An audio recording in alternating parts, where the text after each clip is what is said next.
14h-16h, Brigitte Lahaie, Sud Radio. Nous sommes en compagnie de Anne Benassouli aujourd'hui, et auteure de ce livre Clivage, homme-femme, ça suffit. Bonjour Kelly. Bonjour Brigitte, bonjour Anne. Bonjour. Donc, vous travaillez avec beaucoup d'hommes, hein, je crois, voilà, Kelly. c'est ça. Moi, je voulais intervenir là-dessus. Allez-y. Parce que, en fait, pour ma part, je ne suis pas née Amazon, et je suis devenue Amazon par la force des choses. Parce que dans le métier que j'exerce, il n'y a que des hommes. Et que ce soit au niveau donc des équipes ou au niveau des clients, ce ne sont bien souvent que des hommes.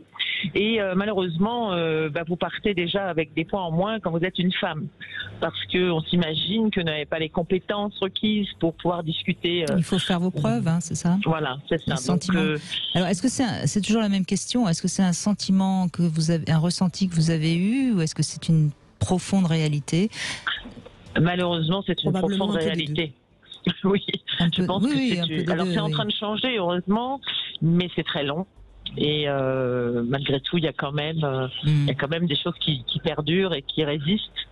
Et on devient Amazon dans le sens guerrière, malgré soi. Alors la question, Kelly, j'entends bien, hein, je pose les questions parce que je suis obligée aussi pour vous faire réagir et que vous alliez dans vous. Est-ce que vous avez eu le sentiment que tous les hommes vous regardez faire vos preuves, ou est-ce qu'il y en a quand même qui avaient envie de vous protéger? Vous voyez ce que je veux dire? Oui, alors. Oui, il y en a qui ont envie de vous protéger, bien sûr, mais là encore... Ce qui est pareil, hein, quelque part. Enfin, c'est ce que j'allais dire. C'est pour moi la même chose, parce que ça sous-entend qu'on est faible s'ils veulent nous protéger, ou alors ils veulent nous dominer. Mais vous voyez, dans les deux sens, voilà. Oui. Et donc, du coup, on est obligé de jongler avec et puis d'essayer de ne pas mettre tout le monde dans le même sac. Donc c'est toujours difficile de faire la différence. Donc du coup on adopte un mode de vie, j'ai envie de dire, une façon de faire qui est finalement un petit peu Oui, vous mettez une cuirasse, quoi. Voilà, c'est ça. Et donc cette cuirasse, on la peut pas la quitter, et ça déteint sur la vie personnelle, forcément. Et du coup, on me traite aujourd'hui de castratrice. Parfois, j'ai déjà entendu ce mot. Tellement mon caractère est devenu, forgé, est devenu forgé. Voilà, c'est ça. Donc c'est un petit peu dommage parce que mon fond n'est pas celui-là, mais malheureusement, c'est devenu une habitude. Oui, c'est devenu une seconde nature, comme on dit. Est-ce que vous remarquez qu'il y a des hommes, suivant les générations, qui sont quand même moins dans cette caricature, ou pas? Alors j'ai l'impression, j'ai une fille qui a 20 ans, j'ai l'impression que il y a moins de respect vis-à-vis des hommes et des femmes dans les jeunes. C'est une impression que j'ai. Après, moins de respect, c'est-à-dire? Il y a beaucoup de remarques dans la rue. Il y a beaucoup de pas d'agression, mais enfin de choses vraiment. De harcèlement. Voilà, un peu de harcèlement de rue, comme on appelle ça. Et je trouve qu'il y a moins de respect de la femme, qui redevient un peu la femme, on va dire, objet, la femme décoration, la femme, vous voyez. Et je trouve ça dommage, parce que tout simplement par manque peut-être par manque d'expérience, je ne sais pas, je trouve que ça se perd. Mais vous voulez dire que votre fille se plaint que... Oui, elle est beaucoup harcelée, dans la rue, souvent, très souvent, par des jeunes de son âge. Et on n'avait pas ça à notre époque. Mais là, c'est presque un manque d'éducation, me semble-t-il. On est d'accord, je pense que c'est ça. Mais après, qui a assuré le relais? C'est nos générations à nous qui sont censées assurer le relais. Moi, j'ai un fils aussi qui a 17 ans, qui évidemment n'est pas du tout comme ça. Mais là, je crois qu'on touche une question. Excusez-moi, hein, mais je vais oser le dire. Je crois qu'on touche encore une fois à un problème identitaire. C'est-à-dire que là, c'est certains gamins qui ont été élevés souvent par une mère seule, avec un manque d'autorité, et qui qui se débattent comme ils peuvent avec leur non-virilité et leur non-frustration. Oui, mais je trouve qu'on a fait marche arrière.